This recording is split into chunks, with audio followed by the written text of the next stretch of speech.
CM Siddaramaiah ರಾಜಕೀಯ ಹಾದಿಯೇ ರೋಚಕವಾಗಿದೆ. ಅಪ್ಪಟ ಹಳ್ಳಿ ಸೊಗಡಿನ ಮುಖ್ಯಮಂತ್ರಿ ಸಾಕಷ್ಟು ಏಳು ಬೀಳುಗಳನ್ನು ಕಂಡವರು. ಹಾಗಾದ್ರೆ ಅವರ ರಾಜಕೀಯ ಹಾದಿ ಹೇಗಿತ್ತು? ಅವರು ಜಾರಿಗೆ ತಂದಂತಹ ಯೋಜನೆಗಳು ಯಾವ್ಯಾವುದು? ಈ ಕುರಿತಾದಂತಹ ಮೇಲುಕಿದೆ, ಬನ್ನಿ ನೋಡೋಣ.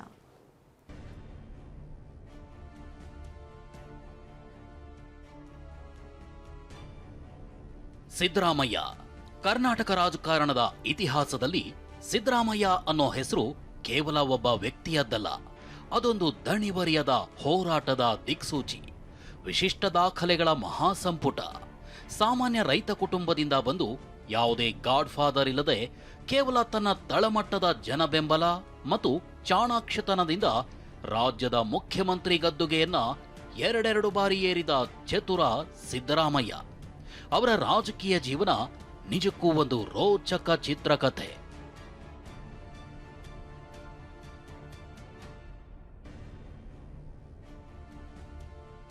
ಕಡುಬಡತನದಿಂದ ಕ್ರಾಂತಿಯ ಕಡೆಗೆ. ಮೈಸೂರಿನ ಸಿದ್ದರಾಮನಹುಂಡಿಯ ಬಡ ರೈತ ಕುಟುಂಬದಲ್ಲಿ 1947 ಆಗಸ್ಟ್ 3ರಂದು ಜನಿಸಿದ ಸಿದ್ದರಾಮಯ್ಯ ಮುಂದೆ ಈ ನಾಡಿನ ದೊರೆಯಾಗ್ತಾರೆ ಅಂತ ಯಾರೊಬ್ರೂ ಅಂದುಕೊಂಡಿರ್ಲಿಲ್ಲ ಅನ್ಸುತ್ತೆ. ತಂದೆ ಸಿದ್ದರಾಮೇಗೌಡ, ತಾಯಿ ಬೋರಮ್ಮಗೆ 6 ಜನ ಮಕ್ಕಳು. ಈ ಪೈಕಿ ಸಿದ್ದರಾಮಯ್ಯ 4ನೇಯವರು. ಬಾಲ್ಯದಲ್ಲಿ ಶಿಕ್ಷಣ ಪಡೆಯೋದೇ ಕಷ್ಟಕರವಾಗಿತ್ತು. ಅಂಥದ್ರಲ್ಲಿ ಹಳ್ಳಿಯಲ್ಲಿ ದನ ಕಾಯ್ತಾ ಜಾನಪದ ಕಲೆ, ವೀರಗಾಸೆ ನೃತ್ಯ ಮಾಡ್ತಿದ್ದ ಹುಡುಗ ಮುಂದೆ ಕಾನೂನು ಪದವಿ ಪಡೆದಿದ್ದು ಸಿದ್ದರಾಮಯ್ಯ ಜೀವನದಲ್ಲಿ ಕಂಡ ಮೊದಲ ಯಶಸ್ಸು ಅಂದ್ರೆ ತಪ್ಪಾಗಲಿಕ್ಕಿಲ್ಲ. ಪ್ರೊಫೆಸರ್ ನಂಜುಂಡಸ್ವಾಮಿ ಅವರ ಒಡನಾಟದಲ್ಲಿ ಸಮಾಜವಾದಿ ಸಿದ್ಧಾಂತಕ್ಕೆ ಆಕರ್ಷಿತರಾದ ಸಿದ್ದರಾಮಯ್ಯ ತಳ ಸಮುದಾಯದ ಧ್ವನಿಯಾಗಿ ರಾಜಕೀಯ ರಂಗ ಪ್ರವೇಶ ಮಾಡ್ತಾರೆ. 1983ರಲ್ಲಿ ಮೊದಲ ಬಾರಿಗೆ ಲೋಕದಳ ಪಕ್ಷದಿಂದ ಶಾಸಕರಾಗಿ ವಿಧಾನಸಭೆ ಪ್ರವೇಶಿಸಿದ ಸಿದ್ದರಾಮಯ್ಯ ತಮ್ಮ ಚಾಣಾಕ್ಷತನದಿಂದ ರಾಜ್ಯ ರಾಜಕೀಯದ ದೈತ್ಯ ಶಕ್ತಿಯಾಗಿ ಬೆಳೆದು ನಿಂತಿದ್ದಾರೆ. 1978ರಲ್ಲಿ ರಾಜಕೀಯಕ್ಕೆ ಎಂಟ್ರಿ ಕೊಡುವ ಸಿದ್ದರಾಮಯ್ಯ ಮೊದಲಿಗೆ ಮೈಸೂರು ತಾಲೂಕು ಅಭಿವೃದ್ಧಿ ಮಂಡಳಿ ಸದಸ್ಯರಾಗ್ತಾರೆ. ಬಳಿಕ 1978ರಲ್ಲಿ ಭಾರತೀಯ ಲೋಕದಳ ಪಕ್ಷದಿಂದ ಸ್ಪರ್ಧಿಸಿ ಕನ್ನಡ ಕಾವಲು ಸಮಿತಿಯ ಮೊದಲ ಅಧ್ಯಕ್ಷರಾಗಿ ಆಯ್ಕೆಯಾಗ್ತಾರೆ. ಭಾಷಾಭಿಮಾನ ಮತ್ತು ಆಡಳಿತದಲ್ಲಿ ಕನ್ನಡ ಜಾರಿಗೆ ಶ್ರಮಿಸ್ತಾರೆ. ಬಳಿಕ 1983ರಲ್ಲಿ ಜನತಾ ಪರಿವಾರದ ಮೂಲಕ ಅದೃಷ್ಟ ಪರೀಕ್ಷೆಗಿಳಿದ ಸಿದ್ದರಾಮಯ್ಯ ಚಾಮುಂಡೇಶ್ವರಿ ಕ್ಷೇತ್ರದಿಂದ ಮೊದಲ ಬಾರಿ ಶಾಸಕರಾಗಿ ವಿಧಾನಸೌಧಕ್ಕೆ ಕಾಲಿಡ್ತಾರೆ. ಬಳಿಕ 1985ರಲ್ಲಿ ಮರುಚುನಾವಣೆಯಲ್ಲಿ ಗೆದ್ದು ರಾಮಕೃಷ್ಣ ಹೆಗಡೆ ಅವರ ಸರ್ಕಾರಕ್ಕೆ ಸಿದ್ದರಾಮಯ್ಯ ಬೆಂಬಲ ಘೋಷಣೆ ಮಾಡ್ತಾರೆ. ಜನತಾದಳ ಸರ್ಕಾರದಲ್ಲಿ ಸಾರಿಗೆ ಮತ್ತು ಪಶುಸಂಗೋಪನೆ ಸಚಿವರಾಗಿ ಸೇವೆ ಸಲ್ಲಿಸ್ತಾರೆ. 1994ರಲ್ಲಿ ಎಚ್.ಡಿ. ದೇವೇಗೌಡರ ಸಂಪುಟದಲ್ಲಿ ಮೊದಲ ಬಾರಿಗೆ ಹಣಕಾಸು ಸಚಿವರಾಗ್ತಾರೆ.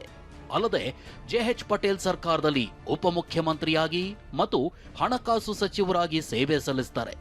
ಸಿದ್ದರಾಮಯ್ಯ ಅವರ ರಾಜಕೀಯ ಜೀವನಕ್ಕೆ ಅತಿದೊಡ್ಡ ಮೈಲೇಜ್ ಕೊಟ್ಟಿದ್ದು ಅವರ ಆರ್ಥಿಕ ಶಿಸ್ತು ಮತ್ತು ಬಜೆಟ್ ಮಂಡನೆಯ ಚಾತುರ್ಯ. 2006ರಲ್ಲಿ ಜನತಾ ಪರಿವಾರ ತೊರೆದು ಕೈ ಹಿಡಿದ ಸಿದ್ದು 2006ರಲ್ಲಿ ಸಿದ್ದರಾಮಯ್ಯ ಕಾಂಗ್ರೆಸ್ ಪಕ್ಷಕ್ಕೆ ಸೇರ್ಪಡೆಯಾಗ್ತಾರೆ. ಆದರೆ ಕೈ ಹಿಡಿಯೋದಕ್ಕೂ ಮುನ್ನವೇ ಸಿದ್ದು ರಾಜ್ಯ ರಾಜಕೀಯದಲ್ಲಿ ಪ್ರಭಾವಿಯಾಗಿ ಬೆಳೆದಿದ್ರು. 1996ರಲ್ಲಿ ದೇವೇಗೌಡರು ಸಿಎಂ ಹುದ್ದೆ ತೊರೆದು ಪ್ರಧಾನಿಯಾಗಲು ದೆಹಲಿಗೆ ತೆರಳುತ್ತಾರೆ. ಹೇಳಬೇಕು ಅಂದ್ರೆ ಸಿದ್ದರಾಮಯ್ಯ ಅಂದೇ ಸಿಎಂ ಆಗಬೇಕಾಗಿತ್ತು. ಆದರೆ ದೊಡ್ಡಗೌಡರು ಜೆ.ಎಚ್. ಪಟೇಲ್ರನ್ನ ಸಿಎಂ ಮಾಡ್ತಾರೆ. ಸಿದ್ದರಾಮಯ್ಯಗೆ ಸಿಎಂ ಪಟ್ಟ ಕೈ ತಪ್ಪುತ್ತೆ. ಆದರೆ ಪಟೇಲ್ ಸರ್ಕಾರದಲ್ಲಿ ಸಿದ್ದರಾಮಯ್ಯ ಉಪಮುಖ್ಯಮಂತ್ರಿ ಆಗ್ತಾರೆ. ಅಹಿಂದ ಸಮಾವೇಶ, ಜನನಾಯಕ ಎಂಬ ಪಟ್ಟ. ಜನತಾದಳ ಪಕ್ಷದಲ್ಲಿದ್ದ ಸಿದ್ದರಾಮಯ್ಯ ಅಲ್ಪಸಂಖ್ಯಾತ, ಹಿಂದುಳಿದ ವರ್ಗ ಹಾಗೂ ದಲಿತರನ್ನ ಒಟ್ಟುಗೂಡಿಸಲು ಅಹಿಂದ ಜಪ ಆರಂಭಿಸ್ತಾರೆ. ರಾಜ್ಯಾದ್ಯಂತ ಅಹಿಂದ ಸಮಾವೇಶಗಳನ್ನ ನಡೆಸ್ತಾರೆ.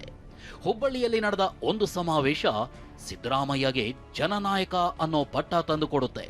ಇದು ರಾಜಕೀಯ ವಲಯದಲ್ಲಿ ವಿರೋಧಿಗಳ ಕಣ್ಣು ಕುಕ್ಕುವಂತೆ ಮಾಡುತ್ತೆ. ಆ ಬಳಿಕ ದೇವೇಗೌಡರ ಜೊತೆಗಿನ ಭಿನ್ನಾಭಿಪ್ರಾಯದಿಂದ ಜೆಡಿಎಸ್ನಿಂದ ಹೊರಬರ್ತಾರೆ. ಅಹಿಂದ ಚಳವಳಿಯ ಮೂಲಕ ಹೊಸ ರಾಜಕೀಯ ಶಕ್ತಿಯಾಗಿ ಉದಯಿಸ್ತಾರೆ. ಇದು ಅವರ ಕೆರಿಯರ್ನ ಅತಿ ದೊಡ್ಡ ಟರ್ನಿಂಗ್ ಪಾಯಿಂಟ್ ಆಗುತ್ತೆ.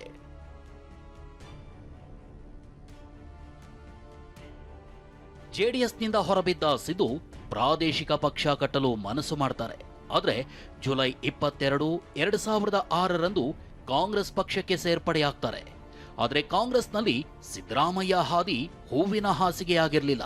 ಕಲ್ಲು ಮುಳ್ಳಿನ ಹಾದಿಯನ್ನ ಸವೆಸಬೇಕಾಗಿತ್ತು. ಕೈಪಾಳೆಯದಲ್ಲಿ ಅದಾಗಲೇ ಹಲವು ಘಟಾನುಘಟಿ ನಾಯಕರಿದ್ರು. ಎಸ್.ಎಂ. ಕೃಷ್ಣ ಕೇಂದ್ರದತ್ತ ಹೊರಟ್ರೆ ಮಲ್ಲಿಕಾರ್ಜುನ ಖರ್ಗೆ, ಧರಮ್ ಸಿಂಗ್, ಆರ್.ವಿ. ದೇಶಪಾಂಡೆ, ಡಿ.ಕೆ. ಶಿವಕುಮಾರ್, ಪರಮೇಶ್ವರ್ರಂತ ದಿಗ್ಗಜ ನಾಯಕರ ದಂಡೇ ಇತ್ತು. ಆದರೆ 2008ರಲ್ಲಿ ಬಿಜೆಪಿ ಮತ್ತೆ ರಾಜ್ಯದಲ್ಲಿ ಅಧಿಕಾರಕ್ಕೆ ಬಂದಾಗ ಸಿದ್ದರಾಮಯ್ಯ ತಮಗೆ ವಿರೋಧ ಪಕ್ಷದ ನಾಯಕನ ಸ್ಥಾನ ಬೇಕೇ ಬೇಕು ಅಂತ ಪಟ್ಟು ಹಿಡಿದು 2008ರಿಂದ 2013ರವರೆಗೆ ವಿರೋಧ ಪಕ್ಷದ ನಾಯಕನ ಸ್ಥಾನದಲ್ಲಿ ಕೂರ್ತಾರೆ.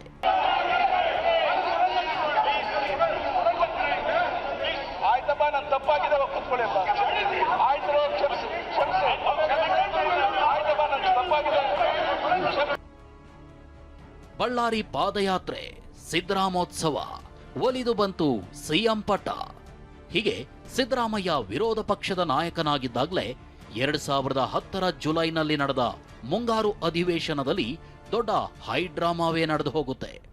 ಬಳ್ಳಾರಿಯಲ್ಲಿ ಅಕ್ರಮ ಗಣಿಗಾರಿಕೆ ವಿಚಾರಕ್ಕೆ ಆಡಳಿತ ಪಕ್ಷ ವಿರೋಧ ಪಕ್ಷಗಳ ನಡುವೆ ವಾಗ್ಯುದ್ಧವೇ ನಡೆದು ಹೋಗುತ್ತೆ. ಈ ವೇಳೆ ಬಳ್ಳಾರಿಗೆ ಬಾ ನೋಡ್ಕೊಳ್ತೀವಿ ಅಂತ ರೆಡ್ಡಿ ಬ್ರದರ್ಸ್ ಸವಾಲು ಹಾಕ್ತಾರೆ. ಇದರಿಂದ ಸಿಟ್ಟಿಗೆದ್ದ ಸಿದ್ದರಾಮಯ್ಯ ತೋಳು ತಟ್ಟಿ ಬಳ್ಳಾರಿಗೆ ಬರ್ತೀವಿ, ರೆಡ್ಡಿ ಮನೆ ಮುಂದೆಯೇ ಮೆರವಣಿಗೆ ಮಾಡ್ತೀವಿ ಅಂತ ಅಬ್ಬರಿಸಿ ಸವಾಲೆಸಿದ್ದಾರೆ.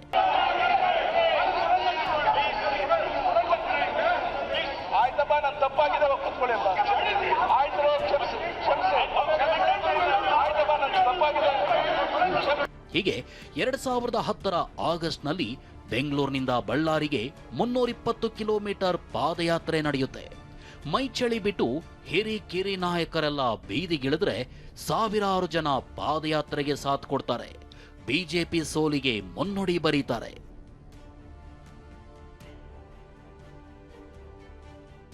ಹೀಗೆ ಕಾಂಗ್ರೆಸ್ ಪಕ್ಷದಲ್ಲಿ ಮೂಲ ಕಾಂಗ್ರೆಸ್ಸಿಗರನ್ನೇ ಓವರ್ಟೇಕ್ ಮಾಡಿಕೊಂಡು ಹೊರಟ ಸಿದ್ದರಾಮಯ್ಯ 2013ರಲ್ಲಿ ಮೊದಲ ಬಾರಿಗೆ ಮುಖ್ಯಮಂತ್ರಿ ಗದ್ದುಗೆ ಏರ್ತಾರೆ. 2013ರಿಂದ 2018ರವರೆಗೆ ಸಿಎಂ ಆಗಿ ರಾಜ್ಯಭಾರ ಮಾಡ್ತಾರೆ. ಆ ಬಳಿಕ ಚುನಾವಣೆ ನಡೆದು ಕೈಪಕ್ಷಕ್ಕೆ ಕಡಿಮೆ ಸೀಟ್ ಬಂದು ಮೈತ್ರಿ ಸರ್ಕಾರ ರಚನೆ ಆಗುತ್ತೆ. ಬಳಿಕ ಅದೂ ಬಿದ್ದು ಹೋಗುತ್ತೆ. ಇನ್ನು ಅಭಿಮಾನಿಗಳ ಒತ್ತಾಯಕ್ಕೆ ಮಣಿದು 2022ರಲ್ಲಿ ದಾವಣಗೆರೆಯಲ್ಲಿ ಸಿದ್ದರಾಮೋತ್ಸವ ಅರ್ಥಾತ್ ತಮ್ಮ 75ನೇ ಹುಟ್ಟುಹಬ್ಬವನ್ನ ಅದ್ಧೂರಿಯಾಗಿ ಆಚರಿಸಿಕೊಳ್ತಾರೆ.